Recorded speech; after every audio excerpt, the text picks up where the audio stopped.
Eh bien, je veux vous parler aujourd'hui de prendre la décision d'être une personne plus excellente. Restez donc avec nous à l'écoute parce que le programme d'aujourd'hui pourrait vraiment vous changer la vie.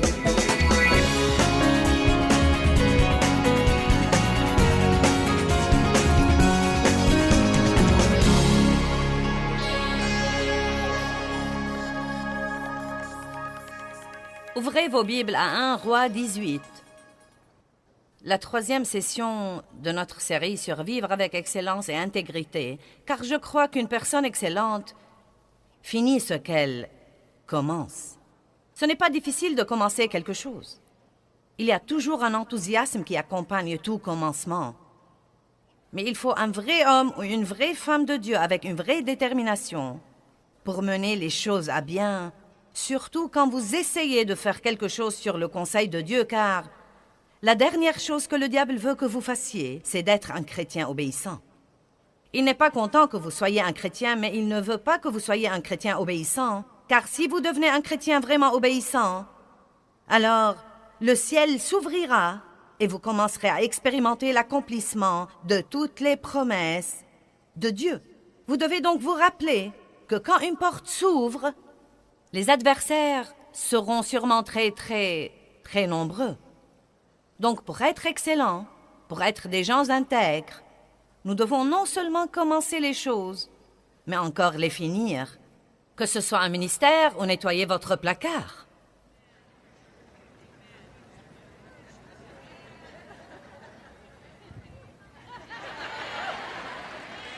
Ou bien nettoyer votre garage. Vous préféreriez que je n'aborde pas ce sujet, n'est-ce pas?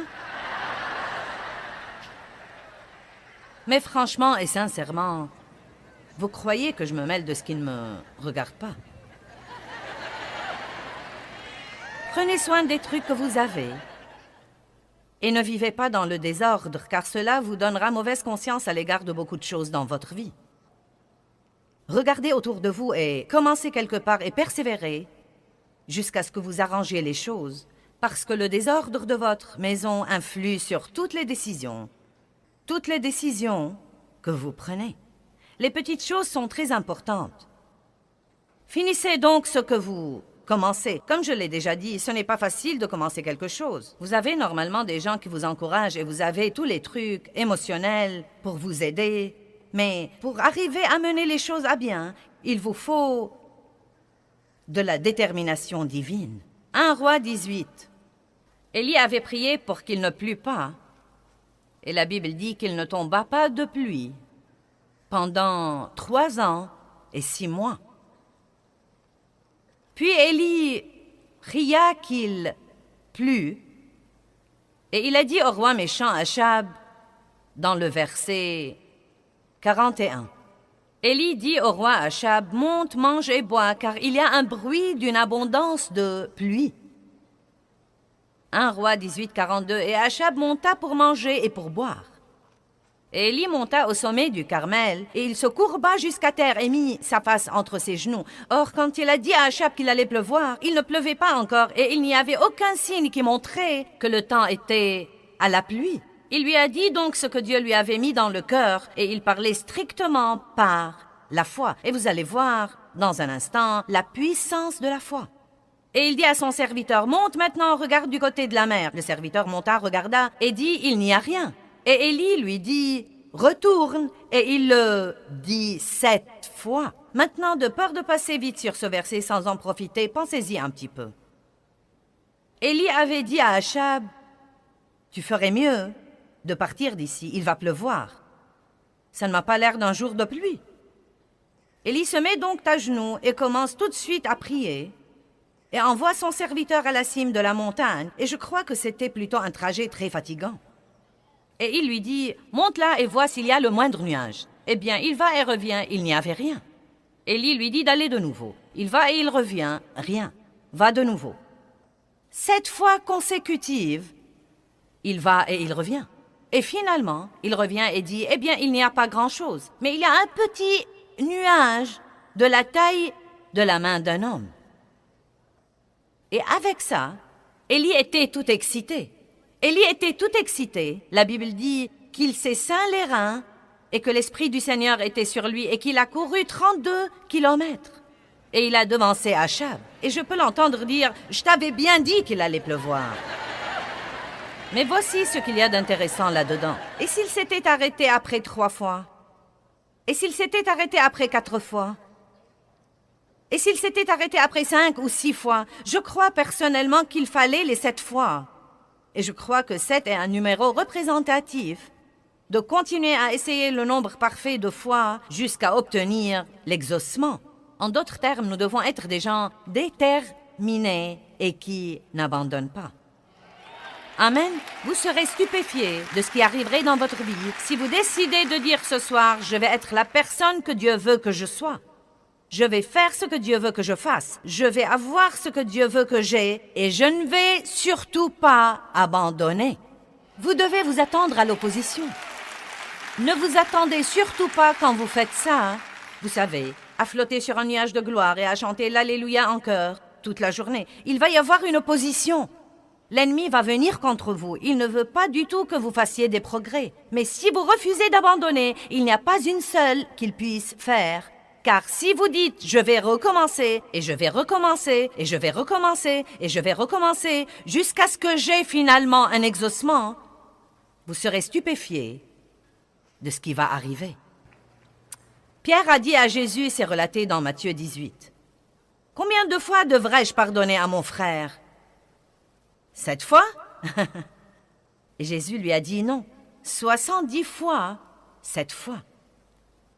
En d'autres termes, encore, et encore, et encore, et encore, et encore, et encore, et encore. Tout ce qu'il faut pour vivre en paix et en harmonie.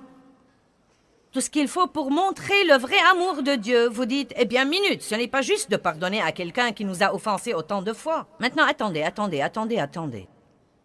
Combien de fois Dieu a dû nous pardonner?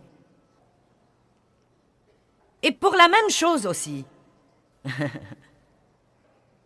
Je ne peux même pas imaginer combien de fois Dieu a dû me pardonner pour avoir dit des bêtises.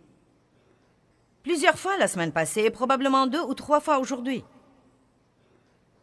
Et il continue à nous pardonner, parce qu'il ne perdra pas espoir en nous. J'ai dit, Dieu ne perdra pas espoir en nous, et il ne veut pas que nous perdions espoir en qui que ce soit ou en quoi que ce soit. Cessez de faire la mauviette. Eh bien, j'ai attendu longtemps et ça devient vraiment trop dur. C'est pourquoi vous êtes là ce soir. Pour vous débarrasser de ce sentiment. Et pour être fortifié et dire, je peux faire tout ce que je dois faire dans la vie. Que tout le monde dise, je vais finir ce que je commence. Laissez-moi vous dire quelque chose. Et c'est important, commencez par les petites choses. J'ai dit commencez par les petites choses. Ne croyez pas que vous allez démarrer un grand ministère et le mener à bien, ou bien que vous allez ouvrir une nouvelle entreprise et la mener au succès si vous ne finissez pas les petits projets que vous commencez à la maison. Si vous décidez de vous acquitter de vos dettes, persévérez jusqu'à ce que vous y arriviez. Si vous décidez d'organiser votre vie, persévérez jusqu'à ce que vous y arriviez. Plus vous faites ce qu'il faut dans votre vie, plus il vous sera facile de faire ce qu'il faut. J'ai dit, plus vous faites ce qu'il faut dans votre vie, plus il vous sera facile de faire ce qu'il faut. Naturellement, c'est dur au début parce que vos muscles de décision ne sont pas encore bien développés. Mais plus vous prenez de bonnes décisions et que vous continuez à prendre de bonnes décisions et continuez à prendre de bonnes décisions, plus vous développez ces muscles et plus il vous sera facile de faire ce qu'il faut. Amen? Je ne m'étais jamais exercée auparavant et je ne croyais pas que je le pouvais. Je croyais que ça me tuerait. Chaque fois que je m'exerçais, je me faisais mal et c'était mon excuse. Ensuite, Dieu a parlé à mon cœur un matin où je me regardais dans le miroir et où j'ai remarqué que les trucs qui étaient ici étaient maintenant là. Qui de vous comprend ce que je dis?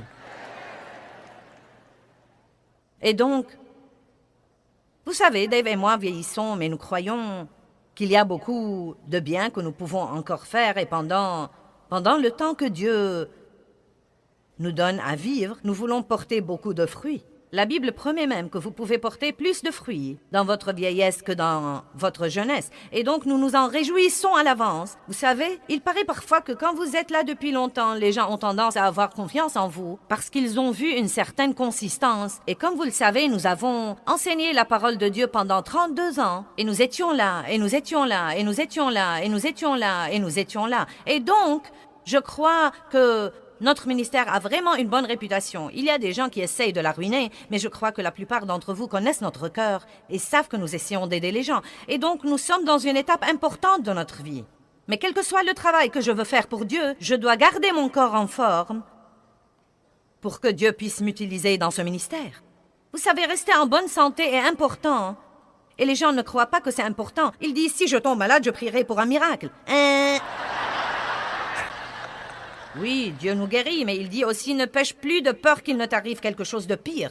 Et vous savez, maltraiter son corps est un péché. Donc Dieu m'a dit, si tu veux être fort pendant le dernier tiers de ton voyage, tu devrais t'exercer. Il s'occupait de moi au sujet de m'exercer. Eh bien, j'ai dit à ma famille que je voulais aller au gymnase et avoir un entraîneur et m'exercer, et ils ont tous ri de moi. Non, mais à haute voix. Ils ont ri de moi. Oh oui, ça va durer une semaine. Bien sûr. Dave trouvait que c'était si drôle qu'il est allé avec moi la première fois pour rire quand on allait m'évaluer. Oui. Eh bien, c'était vraiment dur au début. Et j'avais tellement mal que je ne pouvais ni m'asseoir sur le siège des cabinets, ni me lever. Je ne pouvais ni m'asseoir sur les chaises, ni me lever. Non, mais c'était vraiment incroyable. Oh, mon Dieu! Quand vous n'avez jamais rien fait pour aucune partie de votre corps et que vous vous lancez dans un de ces programmes d'entraînement, vous êtes comme « Non, mais j'ai eu mal dans les endroits que je ne savais pas qu'ils existaient. » Mais je m'étais décidée, et c'est étonnant ce qui arrive quand vous vous décidez. Et ma famille m'a en fait rendu service en se moquant de moi, car dès que vous me dites que je ne peux pas faire quelque chose, je vais vous prouver que je peux le faire.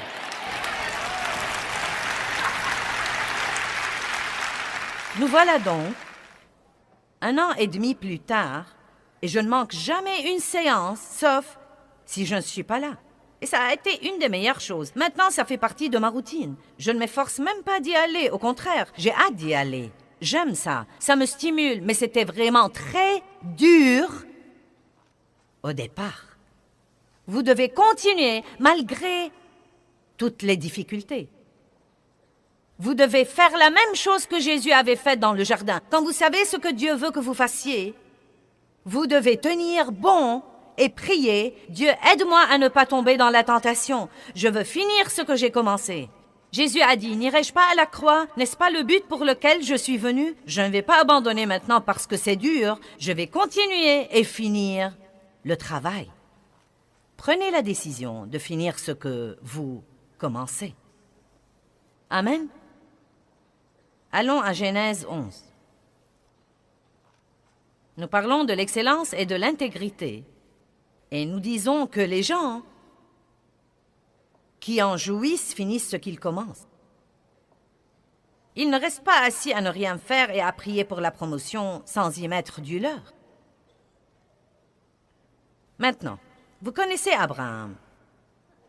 Presque tous ceux qui savent un petit peu de la Bible mentionnaient Abraham.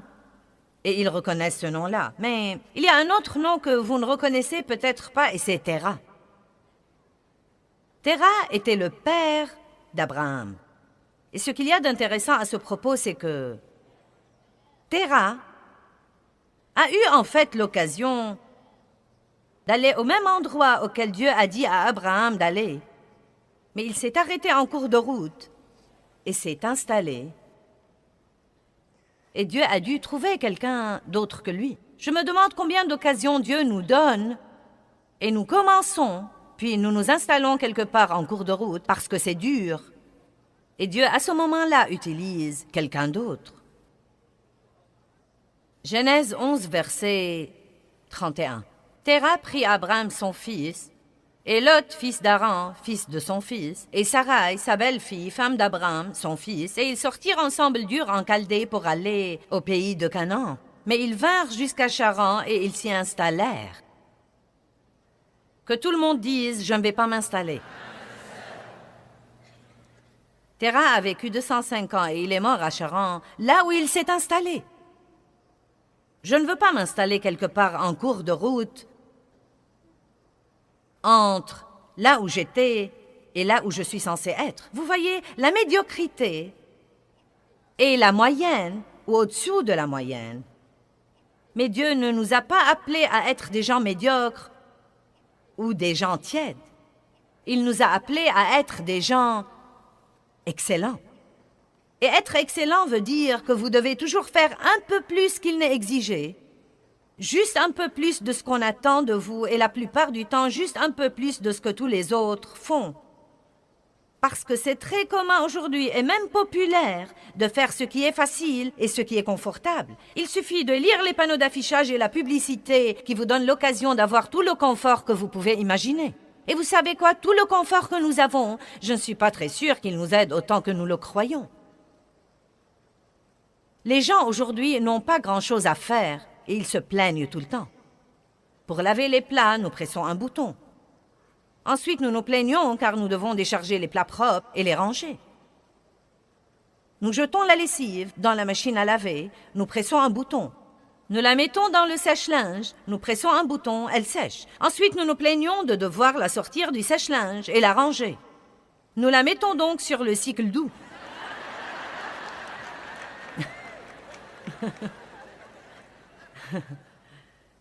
Nous avons des escaliers roulants et des ascenseurs et l'air conditionné, et nous ne sommes pas censés suer, nous ne sommes pas censés nous fatiguer, nous ne sommes pas censés de faire grand-chose. Et pourtant, nous nous plaignons probablement plus que toute autre génération. Et je crois, en réalité, qu'une des meilleures choses pour nous, c'est de travailler dur et de faire toujours des efforts. Et croyez-moi, le fait d'avoir toutes les facilités dans la vie ne nous rend pas vraiment service comme nous le croyons. C'est comme l'homme qui a vu l'œuf de l'aigle et qui a vu l'aiglon travailler dur et lutter pour sortir de la coquille.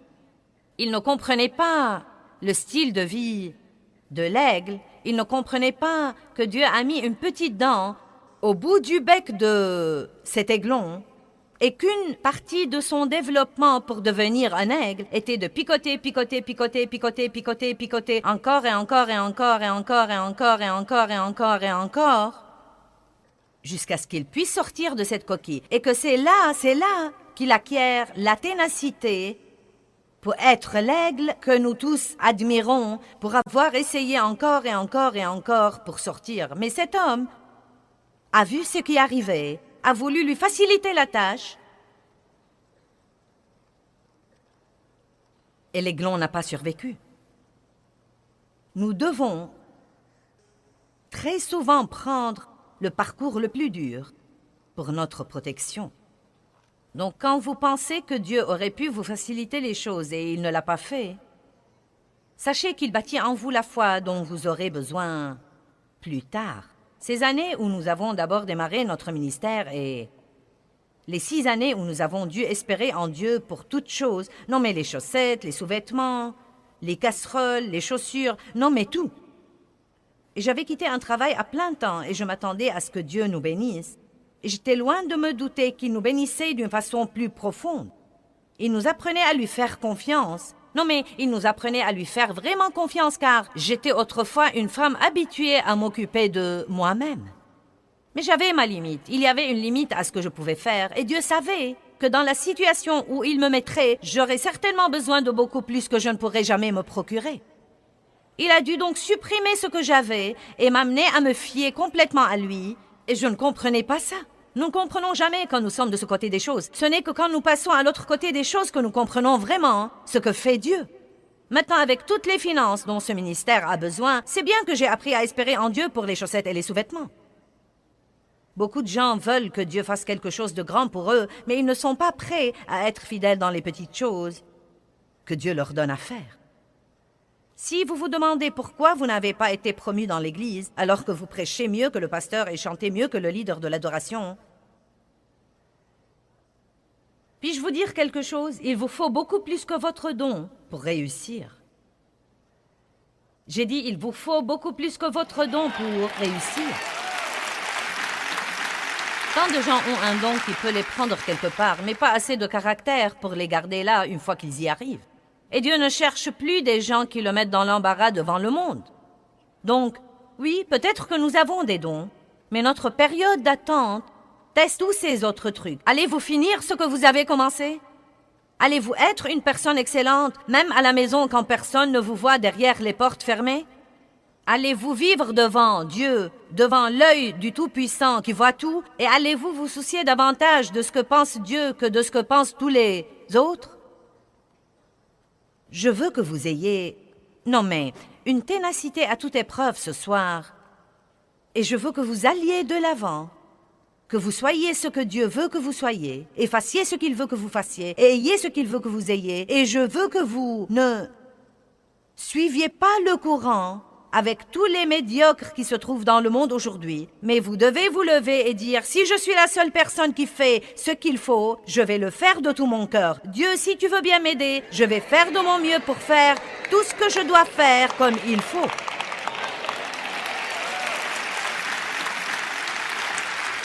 Je vais essayer encore et encore et encore. Eh bien, Terra s'est installé à Charan et il est mort à Charan. Et j'aime ça. Tu meurs là où tu t'installes.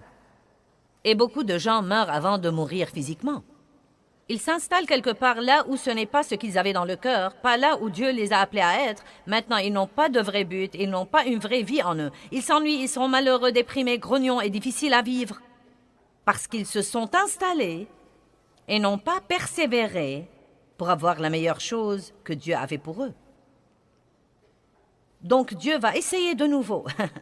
12 ans. Maintenant, à Charan, l'Éternel dit à Abraham, « Va-t'en pour toi-même, pour ton bien, de ton pays et de ta parenté et de la maison de ton père dans le pays que je te montrerai. Et si tu fais ça, je ferai de toi une grande nation, et je te bénirai d'une abondance de bénédictions. Je rendrai ton nom célèbre et éminent, et tu seras une bénédiction, et tu la prodigueras aux autres. » C'est quasiment la promesse la plus grande que Dieu puisse faire à quiconque. Mais Abraham a dû quitter tout ce qui le sécurisait, tout ce qui lui était familier, et il a dû partir quelque part dans la foi et la confiance en Dieu sans savoir où il se dirigeait. Ça a dû être dur. Mais il a persévéré et il a obéi à Dieu, et il est devenu l'homme avec qui Dieu a fait la première alliance et a béni les nations par lui. Vous n'avez pas la moindre idée de ce que Dieu peut faire par vous. Ne vous asseyez pas et ne restez pas bouche bée devant ceux qui montent en chair et ne dites pas « si seulement ». Vous n'avez pas besoin de souhait mais de volonté. Vous devez bien savoir que tout ce que Dieu fait pour une personne, il le fera pour une autre.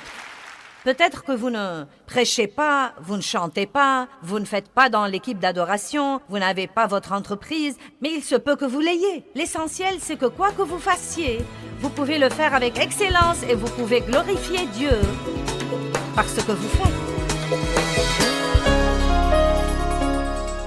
Dieu ne nous a certainement pas appelés à la médiocrité, mais il nous a en fait appelés à être des gens excellents.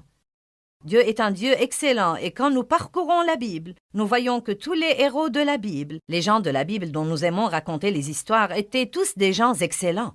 Ils ont fait des choix excellents, ils n'ont pas fait ce qui était facile et confortable, mais ils ont fait le mille supplémentaire.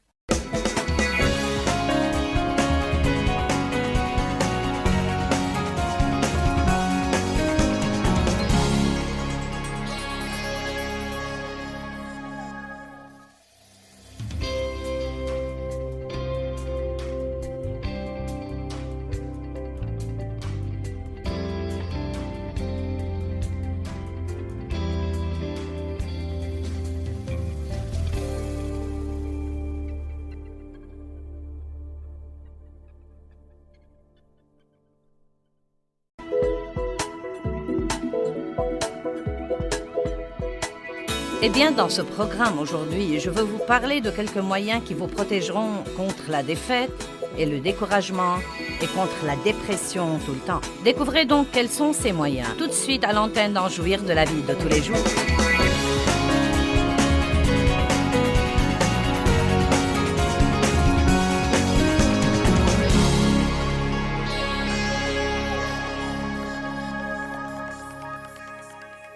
J'aime ce que dit l'apôtre Paul dans Actes 20, 24.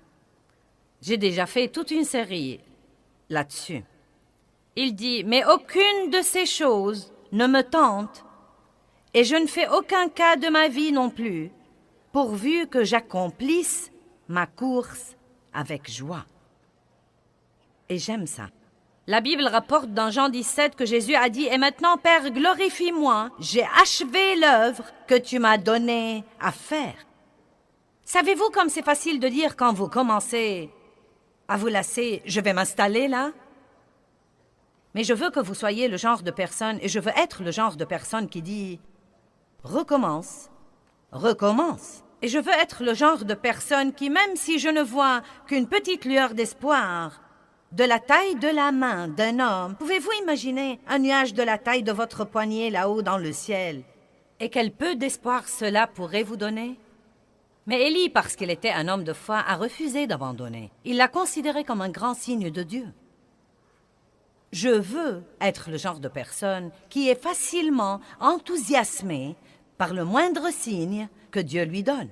Et vous savez quoi? Je crois que si vous sortez du découragement et du désespoir et de la dépression, et que si vous regardez autour de vous, vous verrez qu'il y a des signes que Dieu vous donne dans votre vie. Ne regardez pas ce que vous n'avez pas, regardez ce que vous avez. Ne regardez pas le chemin qu'il vous reste à faire, regardez le chemin que vous avez déjà fait. Il y a des signes comme quoi vous changez. Il y a des signes que Dieu travaille. Et nous devons être excités par ces signes au lieu d'appréhender tout le reste qui doit être fait. Maintenant, je crois qu'il nous serait plus facile d'être excellents si nous comprenons vraiment et si nous savons que Dieu nous voit tout le temps.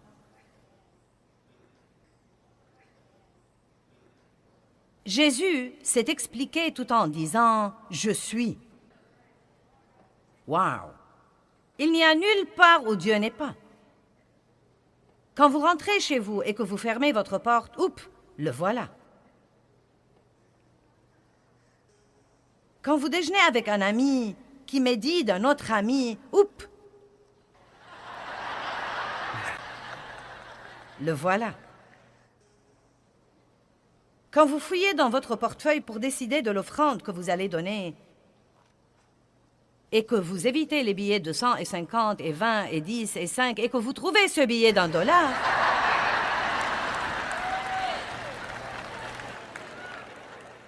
savez-vous ce qui m'intrigue le plus? Les gens plient et replient plusieurs fois les billets d'$1.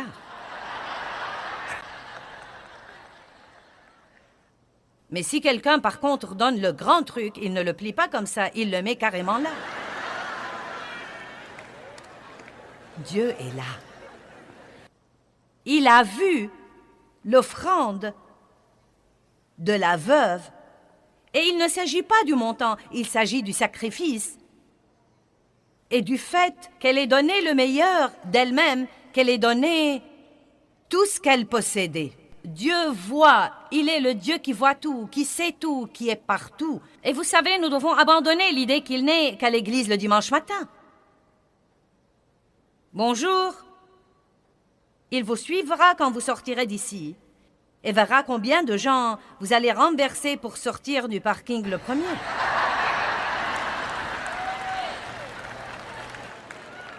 C'est tous ces trucs que nous faisons généralement tout en croyant que personne n'y fait attention. Mais Dieu les voit.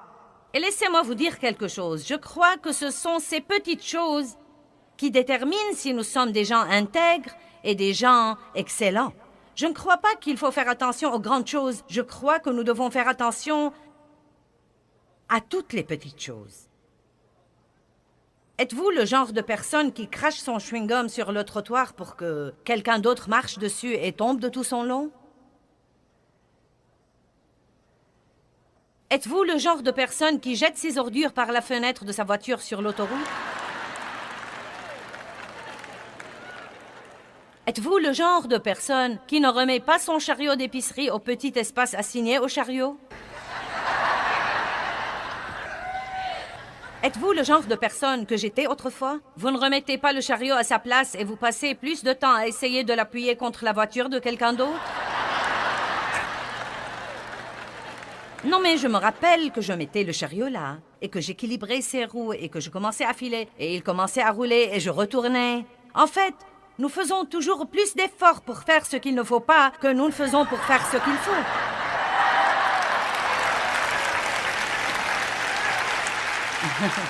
Dieu s'est occupé de moi quand j'ai commencé le ministère. Il m'a dit, si tu fais 3 choses, je bénirai ton ministère. Il y en a évidemment plus que 3, mais ces choses-là étaient fondamentales et importantes. Fais avec excellence tout ce que tu fais. C'est la première chose que Dieu m'a dite. Avec excellence. Cela ne veut pas dire l'extravagance. Cela veut dire l'excellence. Cela veut dire de prendre ce que vous avez et d'en faire le mieux que vous pouvez.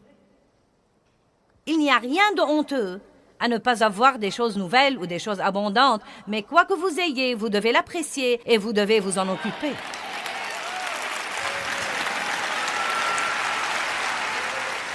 Certains d'entre vous n'ont rien qui vaille, et tout ce que vous faites, c'est de vous plaindre du peu que vous avez, et vous restez assis à le voir pour rire. Remerciez Dieu pour ce qu'il vous a donné, et faites-en le mieux que vous pouvez, et vous verrez que Dieu va le multiplier. Amen. Dieu m'a dit, fais avec excellence tout ce que tu fais, et je crois que c'est quelque chose qu'il faut reconnaître à notre ministère. Je crois vraiment que nous faisons de notre mieux pour essayer toujours de faire le mieux que nous pouvons faire à tout moment et à toute occasion.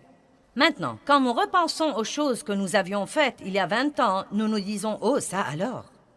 Non, mais je me rappelle les couvertures de notre matériel et nos lettres mensuelles et tous ces trucs-là dont l'illustration était des autocollants, des trucs que vous tirez de petits livres comme Stick People. Vous savez, nous les trouvons si drôles quand nous les regardons maintenant. Mais c'est là où nous en étions. Et nous avions fait ça avec joie et fierté, et nous avions essayé de faire tout ce que nous pouvions faire avec une excellence absolue. Je crois que Dieu est un Dieu excellent, et il nous a appelés à être excellents. Et je vais vous dire la vérité, je ne crois pas personnellement que Dieu bénit la paresse.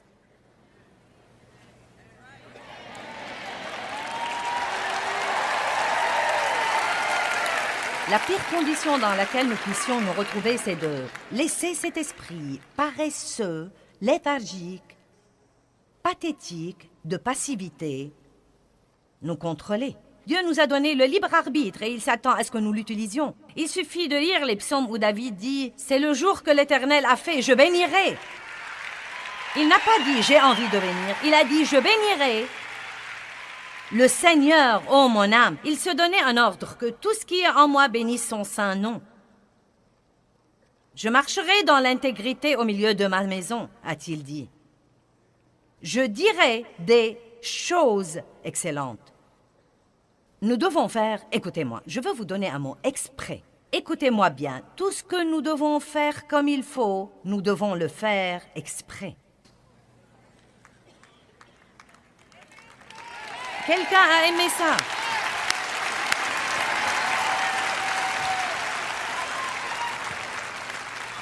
Vous dites, eh bien, j'en ai assez. Je fais tout comme il faut, mais je n'arrive pas à un résultat. Et j'en ai assez. Eh bien, recommencez. C'est mon message à vous aujourd'hui. Recommencez, et recommencez, et recommencez, et recommencez. Et bientôt vous direz, oh, le voilà! Le voilà! Le voilà, mon exaucement.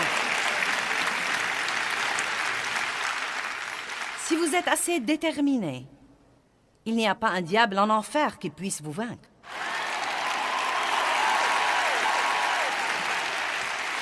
Ma parole à vous ce soir n'est pas compliquée. Recommencez. Encore une fois. Et encore une fois. Et encore une fois. Et encore une fois. N'oubliez pas que Dieu voit tout. Surtout les petites choses. Je ne savais pas grand-chose sur l'excellence quand j'ai démarré mon ministère.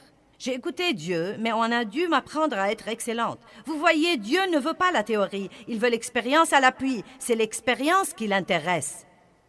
Vous m'avez entendu? En fait, si vous étudiez le mot « connaissance » dans la Bible, vous verrez qu'il veut dire non seulement connaître quelque chose, mais encore l'expérimenter, le soumettre à des expériences. C'est pourquoi dire que nous connaissons quelque chose sans le mettre en pratique n'est pas une vraie connaissance biblique. Et Dieu dit, si tu dis que tu me connais, mais que tu n'aimes pas ton frère dans le Christ, tu es menteur, car comment peux-tu connaître Dieu qui est amour sans vraiment aimer? Il ne s'agit pas d'avoir une connaissance mentale de Dieu ou d'écouter des sermons sur Dieu, mais il s'agit d'avoir une relation expérientielle avec Dieu que nous acquérons en endurant des choses et en endurant des choses et en endurant des choses. Je ne savais donc pas comment être excellente parce que j'étais entourée par des gens tout à fait médiocres et indisciplinés, surtout dans leurs émotions. Et donc j'étais indisciplinée émotionnellement. J'ai été élevée par un père qui se mettait en colère chaque fois qu'il ne faisait pas à son idée, et j'ai fini par être tout à fait comme lui. Et j'ai dû commencer à apprendre à discipliner mes émotions. Je ne savais pas le sens de l'excellence, et je ne suis pas allée à l'école biblique quand Dieu m'a appelée. J'avais 3 enfants déjà. Et nous faisions tout ce que nous pouvions faire pour nous débrouiller et pour vivre au jour le jour. Et là, Dieu m'a appelée au ministère. Eh bien, je n'ai pas pu aller au séminaire. J'ai dû me fier à Dieu pour m'enseigner. Et il m'a dit, sois excellente, marche dans l'intégrité. Eh bien, est-ce que vous savez que Dieu m'a donné plus de leçons à l'épicerie que nulle part ailleurs?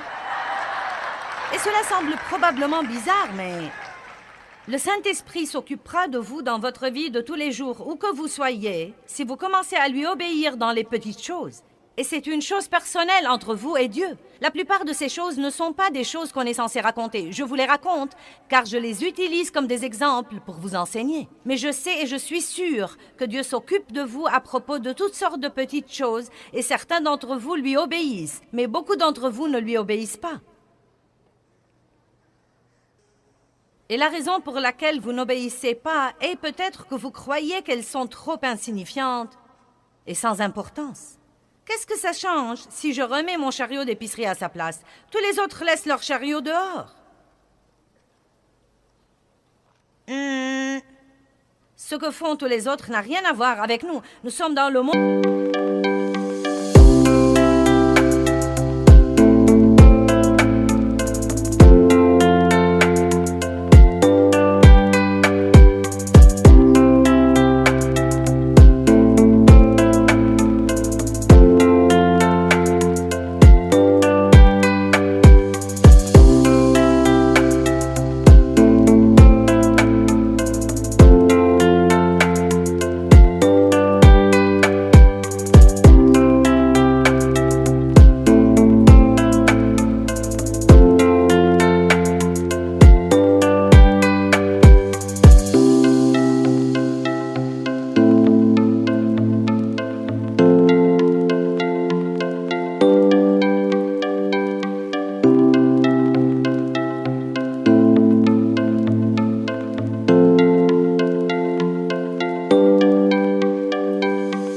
Mais nous ne sommes pas du monde et nous ne suivons pas leur exemple, mais nous leur donnons l'exemple.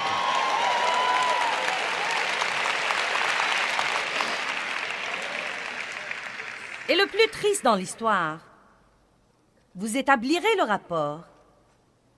Et je vous dis la vérité, Dieu s'est occupé de moi au sujet du chariot d'épicerie pendant 2 ans avant de me soumettre finalement et de le remettre toujours à sa place. J'ai commencé à faire ça de temps en temps, mais je ne le faisais pas quand j'étais pressée. Je ne le faisais pas quand il neigeait et quand il pleuvait. Et je ne le faisais pas quand c'était trop loin. 2 ans! Vous m'entendez? 2 ans pour remettre le chariot à sa place. Et je priais pour l'agrandissement de mon ministère. Allez, j'avais un don.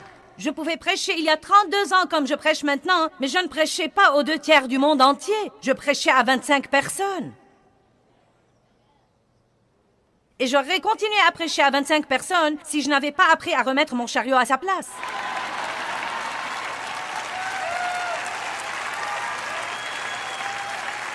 Allez. Une dame est sortie de l'épicerie et elle a mis ses trucs dans sa voiture. Elle a remis son chariot à sa place car elle m'avait entendu prêcher. Une autre dame marchait à côté d'elle avec son chariot. Elles se sont regardées et ont dit « Joyce Meyer ?»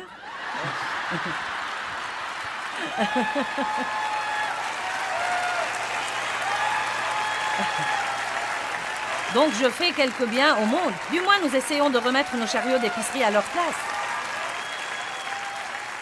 Et une autre chose que je faisais tout le temps et dont Dieu a dû s'occuper, nous disposions d'un budget modeste. Et vous savez ce qui arrive quand vous allez à l'épicerie affamé. Est-ce que vous remarquez comment ils disposent les produits dans l'épicerie? D'abord les trucs dont vous n'avez pas besoin. Et vous arrivez finalement aux produits de base comme le lait, les œufs, le fromage, les trucs dont vous avez besoin. Mais au moment où vous arrivez là, si vous disposez d'un budget modeste, au moment où vous arrivez là, vous avez déjà dépensé tout votre argent, donc vous devez fouiller dans le chariot pour restituer quelques trucs. Vous êtes-vous jamais demandé quel dingue mettrait une laitue avec un dentifrice?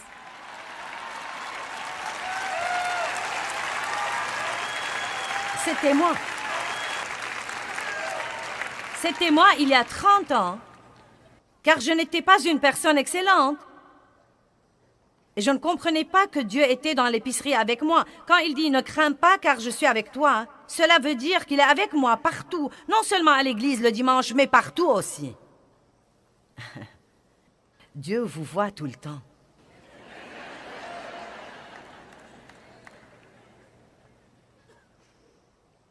Je veux que vous commenciez à dire 20 fois par jour, à haute voix, « Dieu est là avec moi et il me voit ».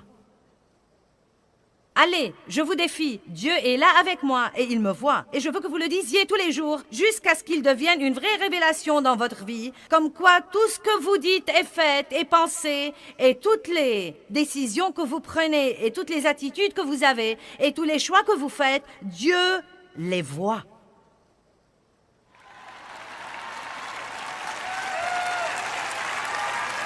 Allez, ça va? Ensuite, il y avait le truc des poulets volés. C'était mauvais. Vous dites, qu'entends-tu par poulet volé?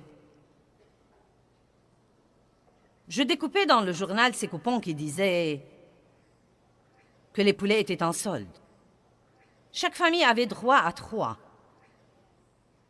Mais je ne voulais pas 3, je voulais remplir mon congélateur. Donc je prenais Dave et nos enfants et nous achetions chacun 3.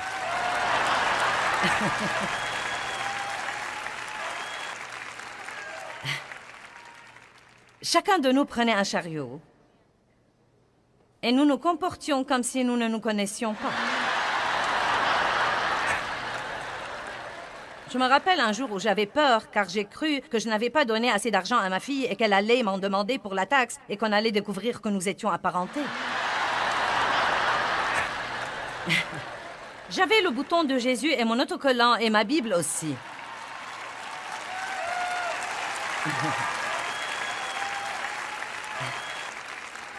Et Dieu a commencé à me dire, « Joyce, sais-tu que ce que tu veux cacher est forcément quelque chose de mauvais? »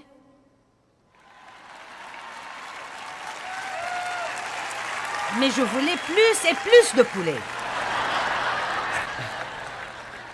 Je prêchais ce message il y a très longtemps dans une église au Tennessee et le pasteur était assis au premier rang. Vous savez, tous les anciens étaient assis là-haut.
Et je prêchais et j'ai raconté l'histoire des poulets.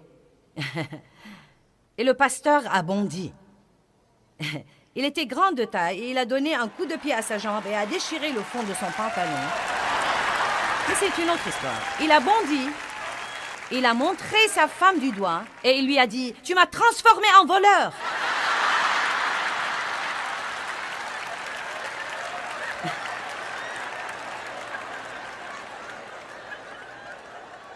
Puis il a regardé l'assemblée et il a dit « Mais ce n'était pas des poulets.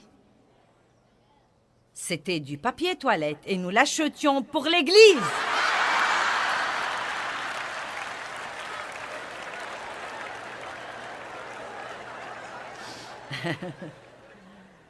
Un jour, nous avons fait la queue avec nos poulets et nous sommes passés inaperçus, sans être attrapés. Je n'oublierai jamais ce que Dieu m'a dit. « Félicitations, Joyce, tu viens de voler 3 poulets. » Je suis allée à l'école biblique et à l'école de l'excellence et de l'intégrité, dans l'épicerie, et dans le marché, et dans le quartier, et avec toutes ces petites choses à la maison, derrière les portes fermées. Je ne sais pas ce que vous en pensez, mais je crois que si je n'avais pas passé ces tests, je ne serais peut-être pas ici avec vous aujourd'hui. Vous pensez peut-être que c'est fou, mais je le crois au très fond de mon cœur, je le crois. Je crois que si nous ne sommes pas fidèles dans les petites choses, Dieu ne nous confiera pas grand-chose. Et je vous défie de commencer à vous occuper des possessions des autres de la même façon dont vous voulez qu'ils s'occupent des vôtres.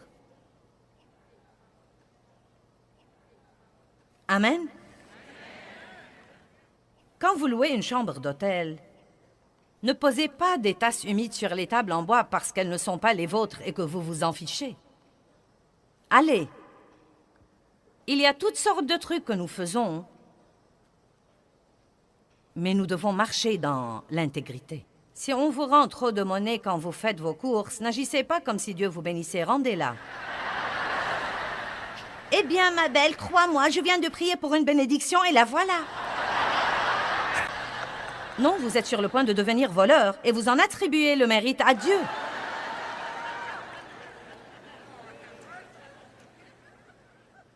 Dieu voit tout.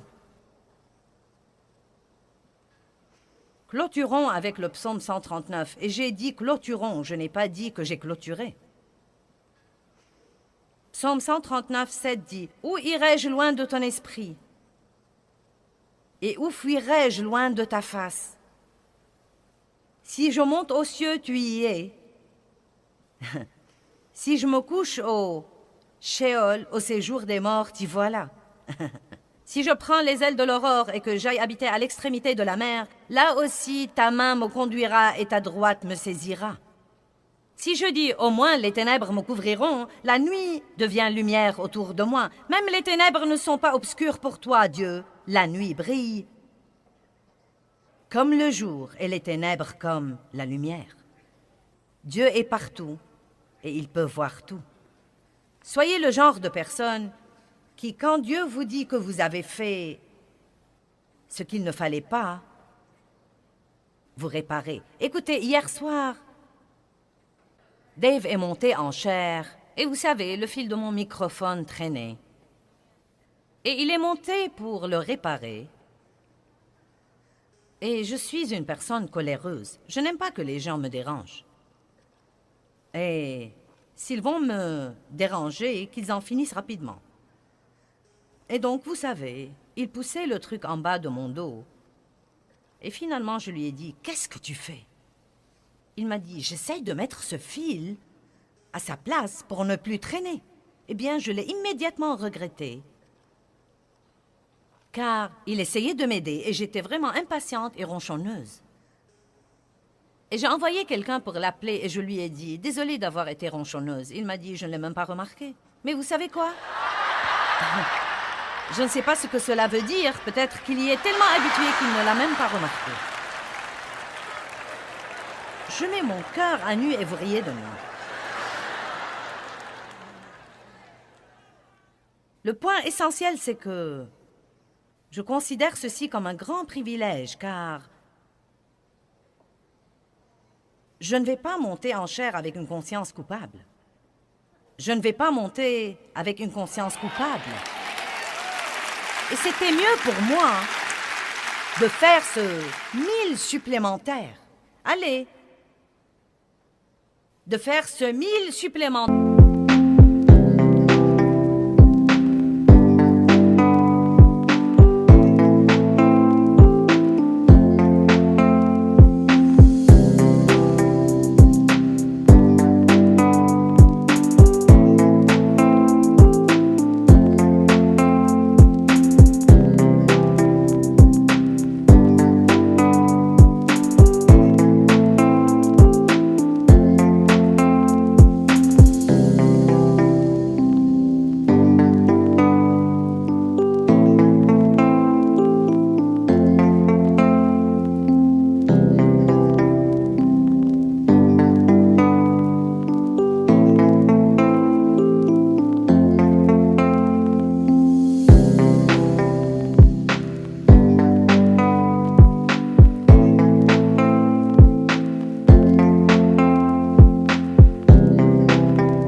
Au cas où ceci l'aurait vraiment gêné. Parce que si c'est le cas, ça me gênerait de penser que je l'ai blessé et que je l'ai gêné. Et franchement, ceci aurait entravé mon onction. Vous savez quoi? Débarrassez votre vie du rebut. Quand vous savez que vous avez fait ce qu'il ne faut pas, ne le dissimulez pas avec une excuse. Admettez-le, demandez à Dieu de vous pardonner et aux gens de vous pardonner. Et prenez la décision ce soir de vivre votre vie au-dessus de la moyenne, de ne pas être une personne médiocre, mais d'être une personne excellente sur qui Dieu peut vraiment compter. Allez maintenant, levons-nous et rendons gloire à Dieu.